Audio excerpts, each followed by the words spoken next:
Chers amis, chers camarades, le meeting va commencer. Jean-Pierre Mercier, Nathalie Arthaud et tous les candidats de la liste Lutte ouvrière, le camp des travailleurs.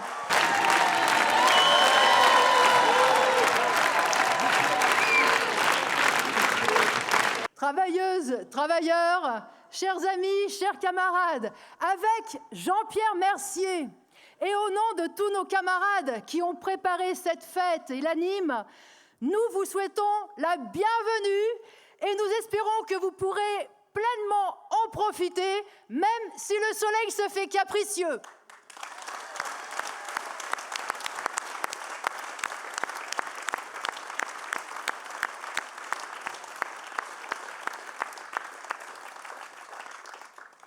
Comme vous le savez, les élections européennes se déroulent dans 3 semaines et nous conduisons, avec Jean-Pierre, la liste Lutte ouvrière, le camp des travailleurs.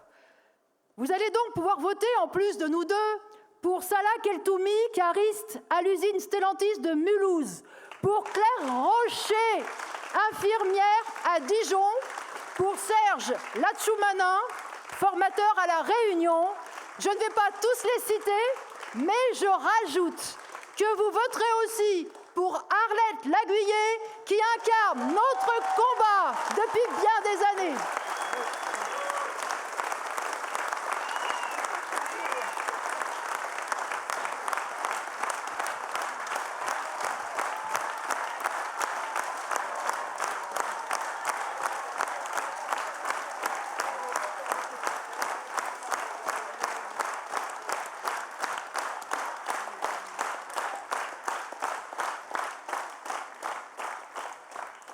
Vous allez donc pouvoir voter pour une liste de travailleuses et de travailleurs, pas pour des professionnels de la politique, pour des militants ouvriers qui ont à cœur, dans leurs entreprises, de s'adresser à leurs camarades et de les rassembler pour qu'ils se fassent respecter face à l'exploitation patronale. Vous allez pouvoir voter pour des militants convaincus que notre camp doit retrouver la conscience de sa force et le chemin de la lutte collective, non seulement pour arracher de meilleures conditions de travail, mais aussi pour renverser le système capitaliste qui nous enfonce dans les crises et les guerres. Nous, les communistes révolutionnaires, nous le disons et le répétons depuis des années. Le capitalisme n'est pas seulement inégalitaire et injuste, c'est un système destructeur. Aujourd'hui, cela crève les yeux. La France est un pays très riche. Les milliards s'accumulent dans les caisses patronales, 150 milliards l'an dernier pour les seules firmes du CAC 40. Les profits, les dividendes, les fortunes ont explosé tous les records. Des PDG sont payés des millions, 100 000 € par jour, y compris en ce dimanche de Pentecôte, pour le PDG de Stellantis, Carlos Tavares. À côté de cela, combien de travailleurs triment du matin au soir sans arriver à régler leurs factures, à se loger, se chauffer, se nourrir correctement? Combien de femmes et d'hommes cassés par le travail sont livrés à la misère et à des retraites indignes? Combien de quartiers populaires où la jeunesse, après avoir été rejetée par l'école, se retrouve livrée à la petite délinquance, au trafic en tout genre?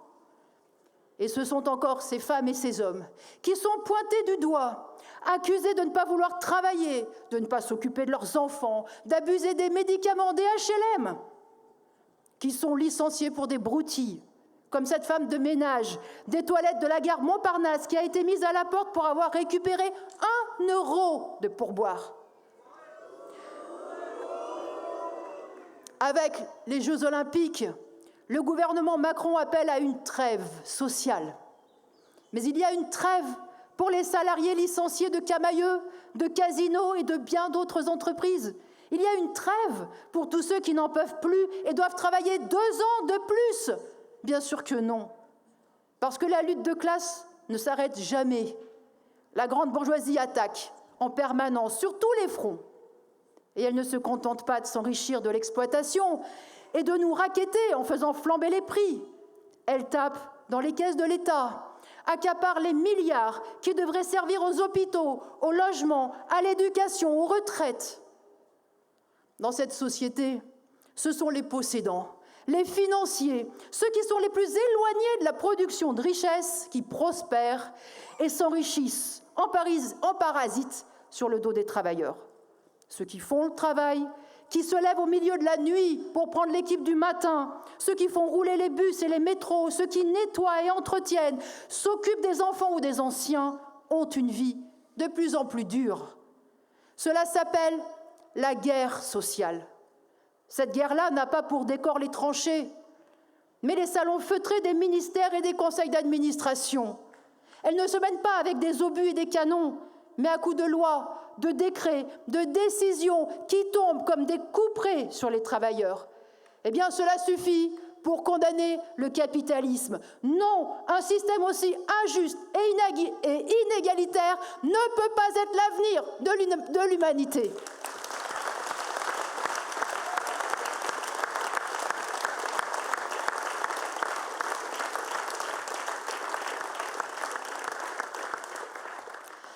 Dans cette campagne, nous ne ferons pas miroiter aux yeux des travailleurs l'espoir que ces élections européennes pourraient changer leur sort. Cela, aucune élection ne pourra jamais le faire. Et nous laissons aux politiciens professionnels le sale boulot de mentir aux travailleurs. La vérité est que le Parlement européen, tout comme le Parlement français, ne sont que des paillassons pour le grand capital. Contre Macron, la droite et l'extrême droite, nous n'alimenterons pas non plus le débat stérile sur plus d'Europe ou moins d'Europe. Et nous ne perdrons pas notre temps à discuter s'il faut sortir de l'Europe capitaliste pour nous barricader dans une France tout aussi capitaliste. Notre conviction, c'est que rien ne changera fondamentalement pour le monde du travail, sinon en pire, tant que la grande bourgeoisie sera aux commandes. Nous mesurons de plus en plus concrètement les ravages du capitalisme sur les hommes et sur la nature. La crise climatique et les souffrances terribles qu'elle provoque déjà dans certaines régions du monde est une catastrophe. Mais regardez comment elle est éclipsée par une autre catastrophe, la guerre, ou plus exactement les guerres.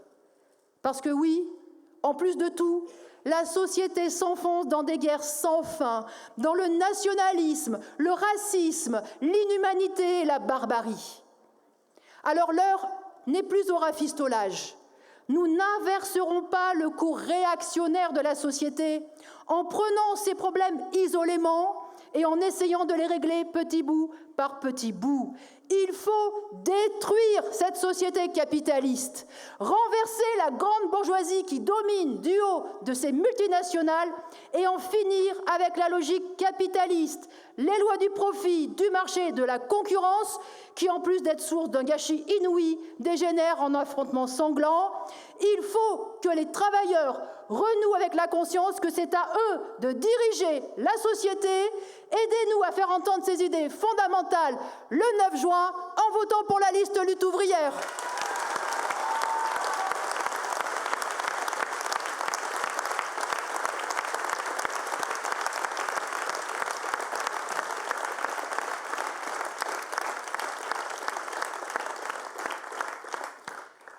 Avec le conflit en Ukraine, les tranchées sont de retour sur le continent européen, plus d'un siècle après la guerre de 1914.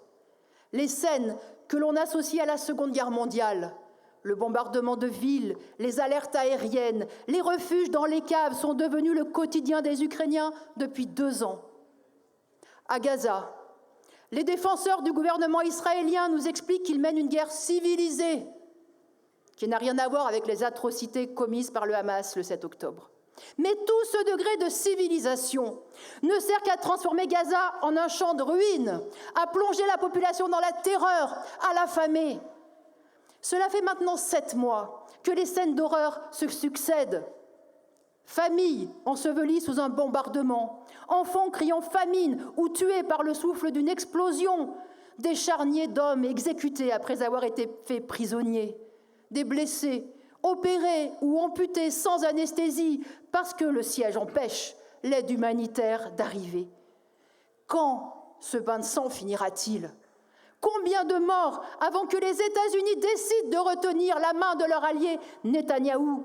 Restera-t-il seulement un immeuble debout à Gaza, un hôpital ou une école capable de fonctionner?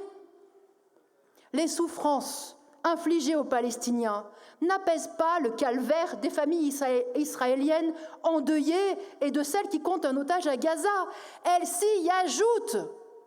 Et surtout, elles annoncent d'autres horreurs, tout aussi tragiques. Car avec sa politique de terreur, Netanyahou cherche peut-être à briser les Palestiniens pour de longues années, mais en même temps, il fait naître les prochaines générations de révoltés et de combattants. Et quand les armes se tairont, personne ne sera en paix. Les Palestiniens pleureront leur mort et reconstitueront leurs forces pour leur combat si légitime. Quant aux Israéliens, ils vivront dans un camp retranché, derrière des barbelés toujours plus hauts, avec en permanence le doigt sur la gâchette. Toutes ces tragédies, et je pense aussi à ce qui se passe au Soudan, au Kivu, à Mayotte, en Haïti, se déroulent aujourd'hui, en 2024, alors que l'humanité n'a jamais eu autant de connaissances, de richesses, et qu'elle n'a jamais eu autant la capacité de les faire circuler et de les partager, alors qu'elle n'a jamais eu autant la possibilité de vivre en harmonie. Il y a de la place et les moyens de vivre dignement pour tout le monde sur cette planète. Il y a de la place en Palestine et en Israël pour que les deux peuples vivent côte à côte. Et bien sûr que les Ukrainiens et les Russes peuvent vivre en bon voisinage et se mélanger. Cela s'est fait pendant des décennies, où bien des gens ne se demandaient même pas s'ils étaient russes ou ukrainiens. Cet avenir-là est possible. Mais cela nécessite d'en finir avec les causes profondes de ces guerres et d'en finir avec tous les fauteurs de guerre, à commencer par les plus importants qui gouvernent le monde. Je veux parler des États impérialistes occidentaux, des États-Unis, des principaux États européens, dont, bien sûr, la France.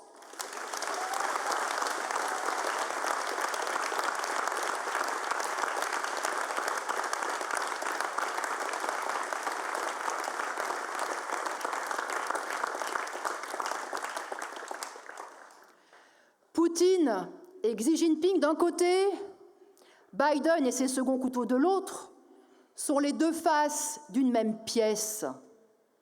Les régimes russes et chinois sont des dictatures qui écrasent leur population sous un talon de fer, et oui, ils sont prêts à user de la force pour conserver leur sphère d'influence. Mais exactement comme les puissances impérialistes occidentales, les États-Unis, la Grande-Bretagne et la France, qui ne s'en sont jamais privés pour établir leur domination coloniale et impérialiste, et qui continuent aujourd'hui. Et c'est ce qu'elles font en Ukraine. Aujourd'hui, si les États-Unis et les États européens s'impliquent autant dans cette guerre, ce n'est pas pour aider les ouvriers et les paysans ukrainiens. Ils y sont pour leurs intérêts.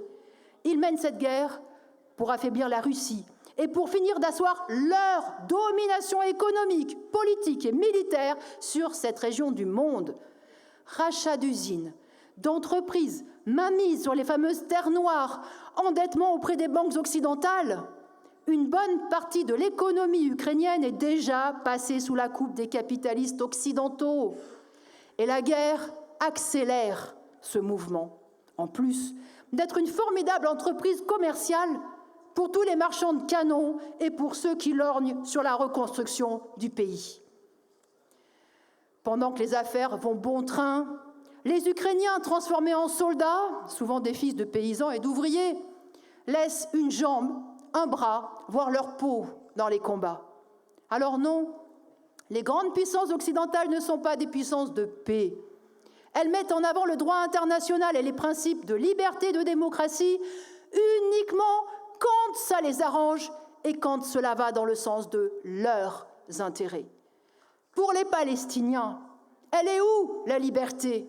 Il est où le droit international? Cela fait 75 ans maintenant que les grandes puissances regardent Israël, leur allié privilégié, foulé aux pieds les droits élémentaires des Palestiniens. 75 ans qu'ils s'accommodent de ce que l'État d'Israël opprime, colonise et chasse les Palestiniens de leurs terres pour les disperser et les transformer en réfugiés à vie dans les pays voisins. Et aujourd'hui, ils laissent faire un massacre. Alors en réalité, ce que les grandes puissances appellent le droit international, c'est leur droit au pillage, leur droit de mettre en place des régimes à leurs bottes et de renverser ce qu'elles jugent indociles, leur droit de maintenir les peuples et des régions entières sous leur domination.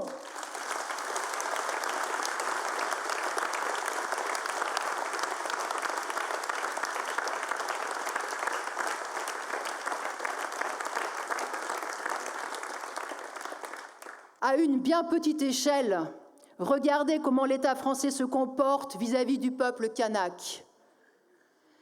La Nouvelle-Calédonie n'est française que par la violence des troupes coloniales qui y ont débarqué il y a 170 ans et qui ont soumis les Kanaks en les massacrant quand ils se révoltaient et les ont spoliés de leurs terres et de leurs minerais. L'État français s'est ensuite évertué à rendre les Kanaks minoritaires dans un pays devenu le pays du nickel pour les capitalistes.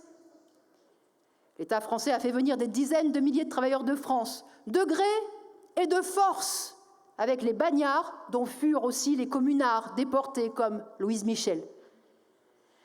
La population blanche et la population noire autochtone auraient tout à fait pu vivre ensemble. Leurs différences culturelles auraient pu être source d'épanouissement mutuel.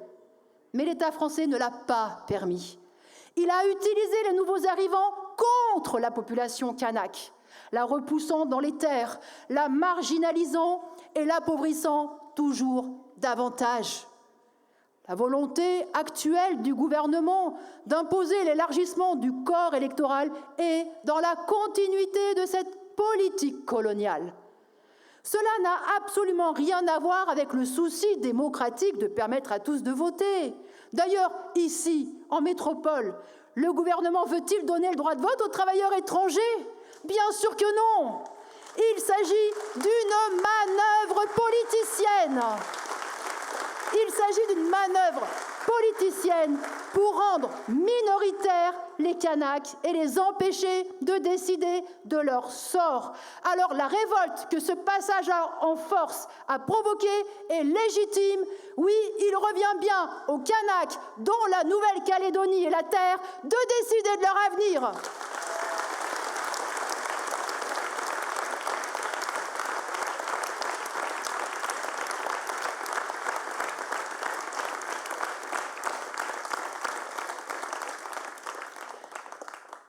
En Nouvelle-Calédonie, l'État français a plongé les deux populations dans un piège, celui de se faire face dans une situation de quasi-guerre civile. Pourquoi?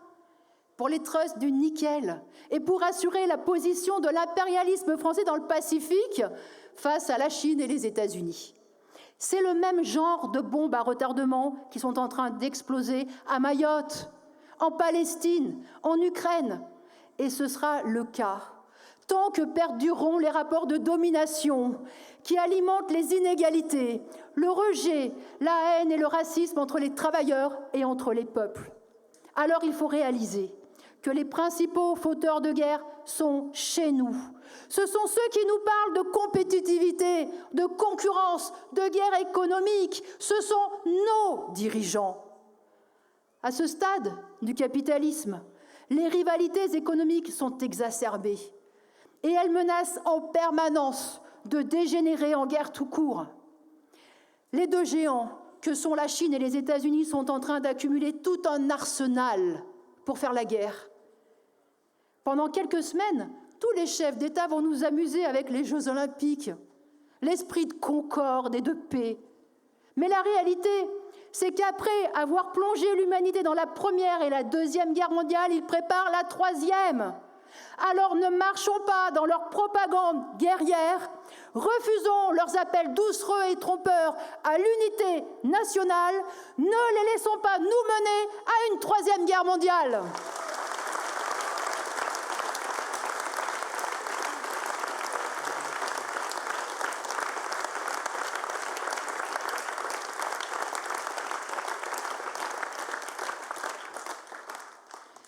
Depuis la fin de la Seconde Guerre mondiale, et parce qu'ils construisaient l'Union européenne, les dirigeants européens se faisaient passer pour des pacifistes. Mais le 8 mai 1945, la Seconde Guerre mondiale était à peine terminée, la France n'avait pas encore fini de fêter le départ des soldats allemands, et ce que les dirigeants ont appelé la libération, que l'armée française bombardait les Algériens à Sétif pour leur apprendre ce qu'il leur en coûterait si eux aussi se battaient pour leur libération. Les grandes puissances impérialistes avaient conclu la paix entre elles, mais leur guerre contre les peuples continuait. La guerre entre l'impérialisme français et les peuples qui l'opprimaient reprenait. Et pas qu'en Algérie, aussi à Madagascar, au Cameroun et dans ce que l'on appelait alors l'Indochine. Il y a sûrement aujourd'hui parmi nous des enfants ou des petits-enfants de ces femmes et de ces hommes qui ont combattu, qui ont été emprisonnés, torturés, voire tués parce qu'ils avaient résisté au colonialisme français. Fortes de leur pillage, les grandes puissances ont pu acheter une certaine paix sociale dans leur pays. Et elles ont préservé chez elles une façade démocratique. Mais leurs manœuvres ont mis à feu et à sang le continent africain ou encore Haïti, où, quand on ne meurt pas sous les balles, on risque de mourir de faim. Voilà le vrai visage des grandes puissances, et il n'a rien de pacifique. Aujourd'hui, les dirigeants de l'Union européenne ne s'en cachent même plus. Ils sont tous ouvertement va-t-en-guerre. Et un des grands sujets de cette campagne, c'est la participation à l'effort de guerre en Ukraine. C'est l'Europe de la défense et la transformation de l'économie européenne en économie de guerre. Ils sont loin d'y parvenir. Car si tous les pays européens se réarment, c'est en ordre dispersé. Et surtout, chacun pour ses propres marchands de canons et d'avions de chasse. Parce que l'unanimité contre la Russie ne supprime pas les rivalités qui existent entre eux. L'Allemagne n'achète pas d'avions Rafale à Dassault, mais des F-35 américains. Tandis que la France n'imagine pas acheter de chars allemands Léopard. Il faut que ce soit du « Made in France », comme l'exigent d'ailleurs les marchands de canons. Alors, Macron est bien placé pour savoir que l'Europe de la défense, c'est d'abord et avant tout du baratin. Mais si demain, celle-ci commandait quelques rafales de plus et quelques radars de plus chez Thales, ce serait toujours ça de prix et ce serait une nouvelle façon de nous faire les poches à nous tous. Nous ne sommes sûrement pas de ceux qui revendiquons l'indépendance de l'impérialisme français. Que la défense et l'armée soient placées sous l'égide de la France, de l'Union européenne ou des États-Unis au travers de l'OTAN, elles défendront toujours les intérêts de la grande bourgeoisie, jamais ceux des travailleurs. Elles resteront aux mains de généraux qui se sont illustrés dans toutes les sales guerres coloniales, aux mains de politiciens qui se moquent bien que des ouvriers meurent au travail ou crèvent au chômage. Nous sommes censés suivre ces chefs de guerre comme un seul homme, mais ils n'ont rien à faire de notre peau aujourd'hui. Alors c'est à eux qu'il faudrait la confier demain si le pays était attaqué. Tant que la population ouvrière ne peut pas contrôler l'armée et ses officiers, tant qu'elle ne peut pas décider elle-même si une guerre mérite d'être menée, il faut refuser de marcher au pas. Si le gouvernement, l'armée et l'État de la bourgeoisie veulent nous embrigader, ce sera pour que l'on meure pour les profits des industriels et des financiers. Ce sera pour que l'on défende leur ordre impérialiste, infâme, meurtrier et barbare. Alors, pas un homme pour la guerre des capitalistes, pas un sou de plus pour les marchands de canons, comme le disent les paroles de l'Internationale. S'ils s'obstinent, ces cannibales, à faire de nous des héros, ils sauront bientôt que nos balles sont pour nos propres généraux.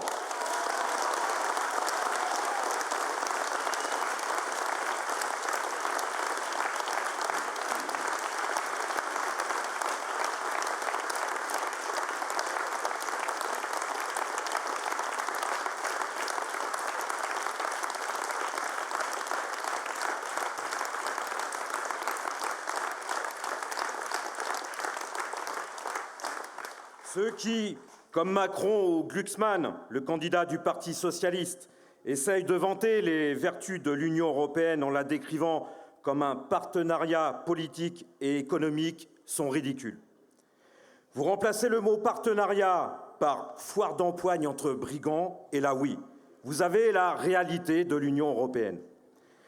L'Union européenne, tout comme l'État français, est une institution construite par et pour les capitalistes.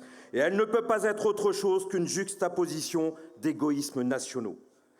La volonté de construire un marché européen pour ne pas étouffer dans son petit marché national n'a jamais fait disparaître la concurrence entre les groupes capitalistes européens et leurs États.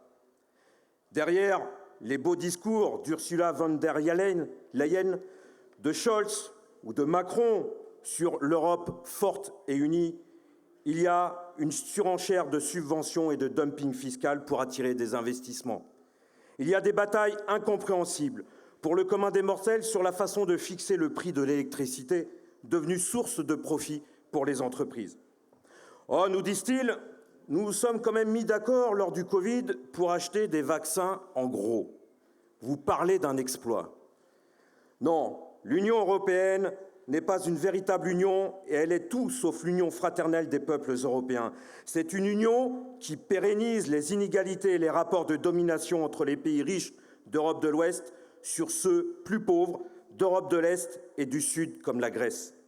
C'est une union qui n'a pas protégé les droits des travailleurs, même les droits les plus élémentaires, avec des salaires minimums parfois inférieurs à 500 €. Une union qui n'a pas protégé le droit des femmes, même le droit à l'IVG, aujourd'hui, est encore nié à Malte et en Pologne. Et c'est une union qui n'a absolument pas fait reculer les idées nationalistes. Il y a désormais des clones de Le Pen et de Mélanie un peu partout, en Allemagne, en Belgique, aux Pays-Bas, au Danemark, en Autriche. Et puis, dans tous les pays membres de l'Union européenne, les idées souverainistes, protectionnistes et chauvines font un retour en force. Ici, en France, malgré les rivalités politiciennes, un point fait consensus entre tous les candidats. La souveraineté française serait menacée par les traités de libre-échange. En chœur avec le patronat, ils parlent tous de nos entreprises, de notre agriculture, de notre industrie, de notre souveraineté sanitaire et énergétique. Mais qu'y a-t-il derrière ce « nous » ? Quand est-ce que les ouvriers d'Airbus, d'Honnête, de Lactalis, de Carrefour ont leur mot à dire sur la marge de leur entreprise, sur leur salaire, sur leurs conditions de travail ? Est-ce qu'ils peuvent seulement exprimer leur avis sur ce qu'il faut produire et de quelle manière ? Bien sûr que non. Parce que nous avons beau faire le travail et y passer une bonne partie de nos vies, les entreprises restent la propriété privée de patrons et d'actionnaires qui en font ce qu'ils veulent. Ils peuvent les vendre à un concurrent, les liquider, si elles ne leur rapportent plus assez, comme Naouri le fait avec Casino. À leurs yeux, les travailleurs ne sont que des pions qu'ils peuvent exploiter, déplacer ou jeter. Leur patrie à eux, c'est celle de leur coffre-fort. Alors, quand les uns ou les autres nous parlent de souveraineté française, ils défendent en réalité celle des Peugeot, des Mullier, des Bolloré, des Michelin, des Leclerc. Ils cachent le fait que la grande bourgeoisie, les actionnaires et les spéculateurs qui ne jouent aucun rôle utile dans la production, décident de tout, alors que les travailleurs que nous sommes et qui faisons tout le boulot, nous ne décidons de rien. La souveraineté, les travailleurs ne la trouveront que dans la révolution prolétarienne, c'est-à-dire quand ils auront exproprié la bourgeoisie et pris le pouvoir politique, et quand les travailleurs dirigeront eux-mêmes la société à tous les niveaux, au niveau de la France, de l'Europe, du monde entier.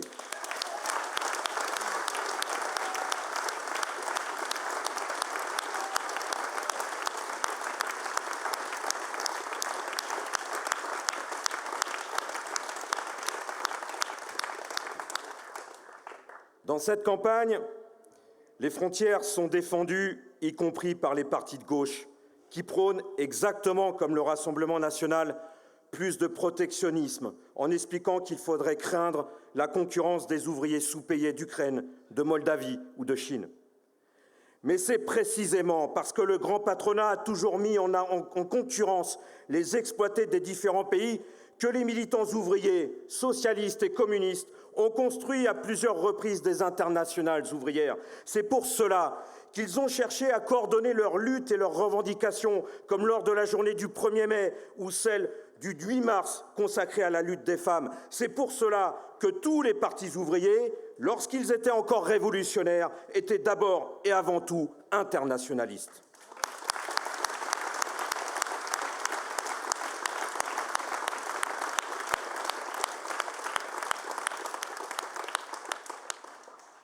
L'internationalisme de la classe ouvrière, le fait que tous les travailleurs du monde ont les mêmes intérêts, est une réalité sociale et humaine depuis toujours. Déjà, en 1845, Karl Marx écrivait « La nationalité du travailleur n'est pas française, anglaise, allemande. Elle est le travail, le libre esclavage, le trafic de soi-même. Son gouvernement n'est pas français, anglais, allemand, c'est le capital. L'air qu'il respire chez lui n'est pas l'air français, anglais, allemand, c'est l'air des usines. » C'était en 1845. C'est encore plus vrai aujourd'hui, en 2024, alors que la classe ouvrière s'est partout constituée grâce à la succession de vagues d'immigration et alors que le capitalisme s'est imposé sur toute la planète. Eh bien, il y a quand même des politiciens, y compris de gauche, pour brouiller cette conscience avec le patriotisme économique et des idées comme le produire français, qui sont véritablement des stupidités. Prenez l'entreprise Toyota de Valenciennes, où travaillent deux camarades ici présents, Éric Pecker et Edith Duquesnoy.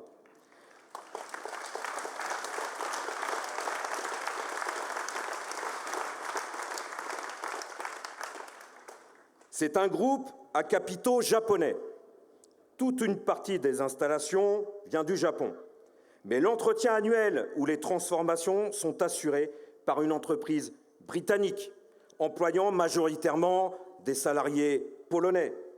Les colonnes de direction, par exemple, sont fabriquées en République tchèque. Comme la plupart des entreprises, toute une partie des fameuses puces électroniques indispensables viennent de Taïwan. Les mousses insonorisantes viennent de Turquie. Une majorité de pièces est transportée à travers l'Europe par des chauffeurs routiers tchèques, polonais, ukrainiens ou lituaniens.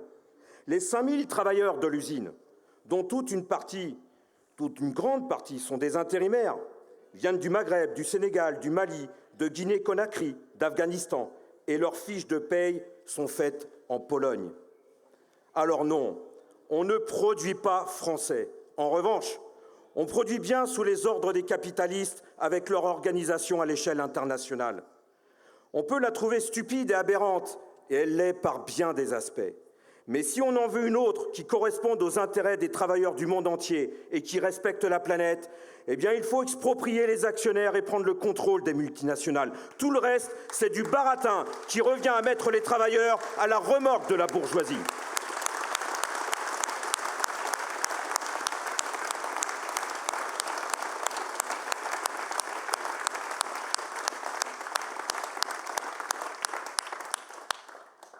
Un des aspects les plus révoltants de l'Union européenne, c'est qu'elle est en train de se barricader.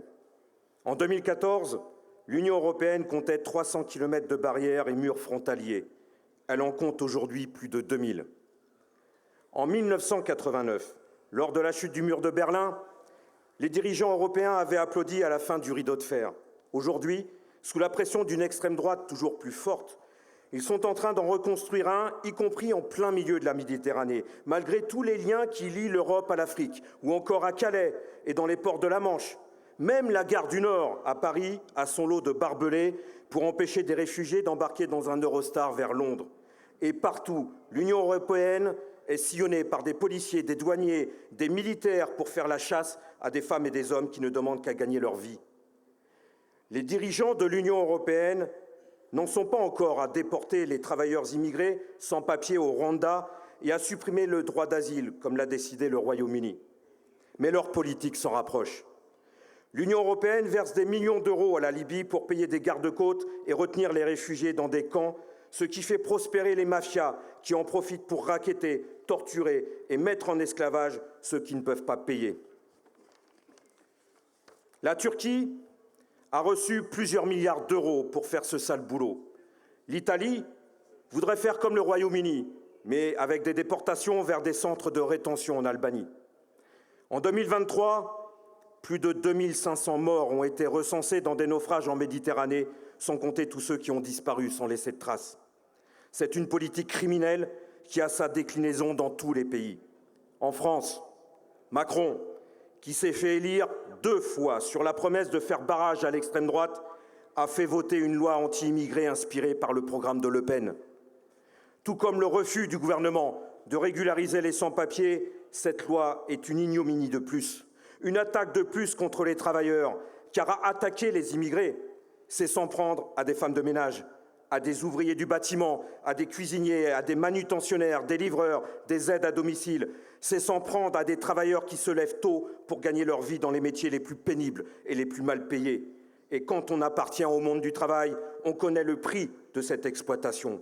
Alors, ne laissons pas le gouvernement et les petits roquets d'extrême droite faire passer nos camarades de travail pour des profiteurs, voire des menaces. Et gardons en tête que ce ne sont pas ceux qui vomissent leur haine contre les étrangers, les immigrés ou les musulmans sur les plateaux de télé. Ce n'est pas eux qui bâtissent les immeubles, entretiennent la voirie ou font tourner les hôpitaux, mais bien notre classe sociale, celle de travailleuses et de travailleurs du monde entier. Ce rôle-là nous donne la capacité de nous battre ensemble pour nos intérêts et une société meilleure. Et ça, camarades, personne ne nous l'enlèvera.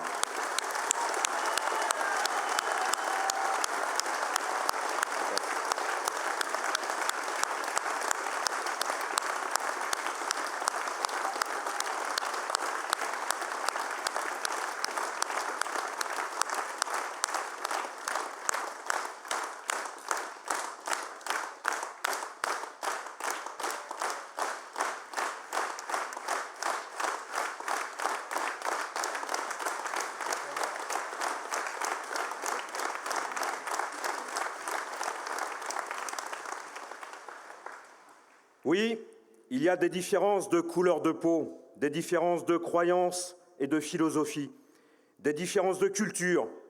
Et beaucoup, à commencer par le patronat, s'en servent pour opprimer davantage les uns, privilégier les autres, c'est-à-dire pour nous diviser et dresser des frontières entre nous.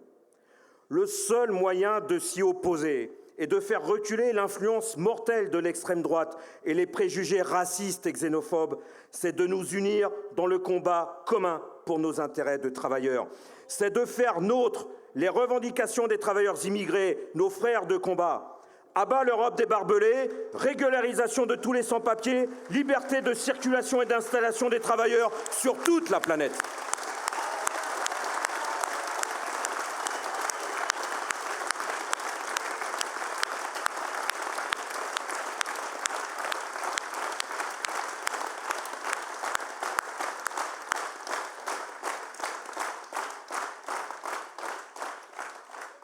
L'Europe unie et sans frontières, où l'on pourrait circuler librement de l'Atlantique à l'Oural, de la mer du Nord au Bosphore et à la Méditerranée, et s'enrichir de la diversité des cultures, c'est une idée fantastique. Le morcellement de la planète, la persistance et même la multiplication des frontières et du nombre d'États font partie des aspects les plus réactionnaires du capitalisme, parce que la puissance des forces productives a dépassé depuis fort longtemps les limites posées par toute frontière. L'avenir, même pour les peuples opprimés, n'est pas à la création de nouveaux États, mais à l'unification à l'échelle des continents entiers. Alors oui, notre perspective est bien celle d'une Europe sans frontières, plus même. Nous aspirons à un monde où chaque être humain pourra dire « Mon pays, c'est la terre », ma patrie, c'est l'humanité.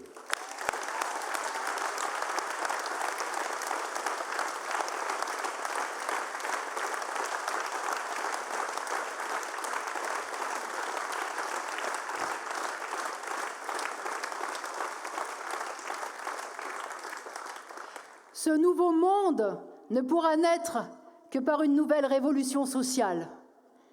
En son temps, la Révolution française a fait tomber beaucoup de frontières. La révolution prolétarienne pourra toutes les abattre, parce qu'en plus de supprimer l'exploitation de l'homme par l'homme, elle pourra supprimer la domination des pays riches sur les pays pauvres. Par rapport à cette perspective, les élections au Parlement européen ne sont bien sûr qu'une péripétie.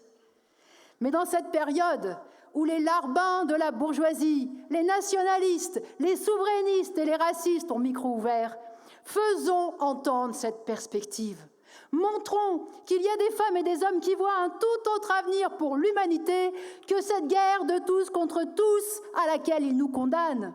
Montrons qu'il y a des femmes et des hommes qui ne se découragent pas et qui se réclament des intérêts politiques des travailleurs et de la perspective communiste révolutionnaire, c'est-à-dire de la mise en commun des richesses et des moyens de les produire pour enfin répondre aux besoins de chaque être humain sur cette planète.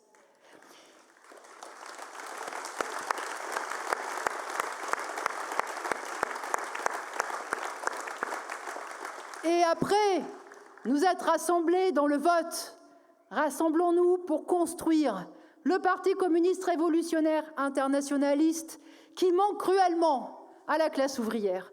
Pas un parti de politiciens qui demande aux travailleurs de voter en expliquant qu'ensuite ils s'occuperont du reste. Ces partis existent déjà et n'ont pas d'autres objectifs que d'accéder à la mangeoire pour servir la soupe aux capitalistes. Il faut un parti d'ouvriers, de techniciens, d'ingénieurs, de chômeurs et de retraités du monde du travail présents dans le plus grand nombre d'entreprises du pays, non seulement pour contribuer à ce que les travailleurs se défendent dans la lutte de classe, mais aussi pour qu'ils se forgent une opinion politique révolutionnaire.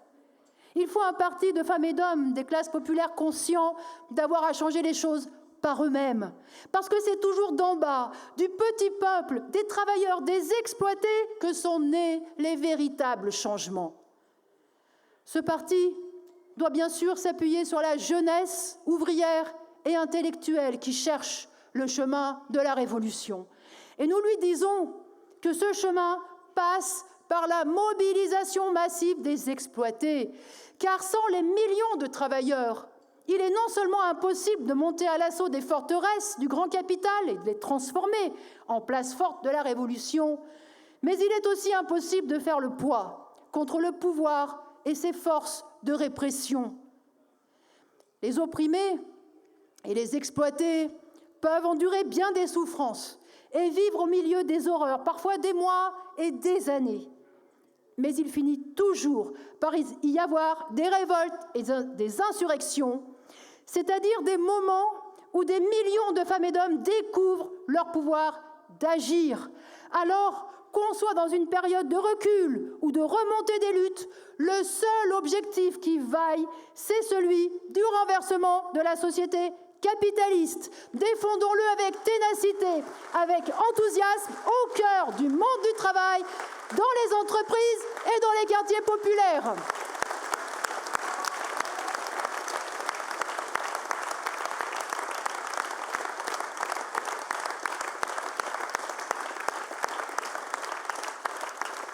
Pour finir, je rajoute que ce parti ne doit pas se concevoir comme un parti national, mais comme un parti international des travailleurs, avec des ramifications dans tous les pays, comme le furent les premiers partis socialistes et communistes quand ils étaient encore révolutionnaires. Et regardons-nous, nous avons tous, de par notre histoire, de par notre vie, des liens familiaux avec des travailleurs de très nombreux pays. Quand nous ne sommes pas nous-mêmes issus de l'immigration, nous vivons et travaillons avec des femmes et des hommes venus des 4 coins du monde. Ces liens doivent nous aider à construire une nouvelle internationale ouvrière pour la révolution. Alors menons cette campagne avec l'enthousiasme et la détermination que nous apporte notre optimisme révolutionnaire. Chacun des votes qui se portera sur notre liste sera un pas vers la reconnaissance du programme de la révolution prolétarienne. Votez et faites voter pour la liste Lutte ouvrière, le camp des travailleurs, et rejoignez-nous dans le Parti communiste révolutionnaire.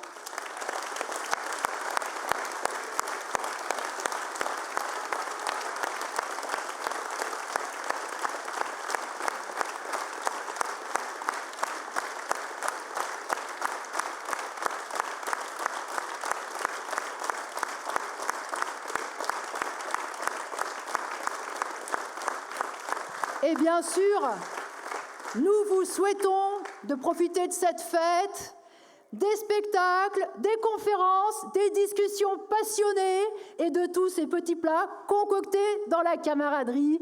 Passez une bonne soirée, revenez demain avec le camarade Soleil, si possible.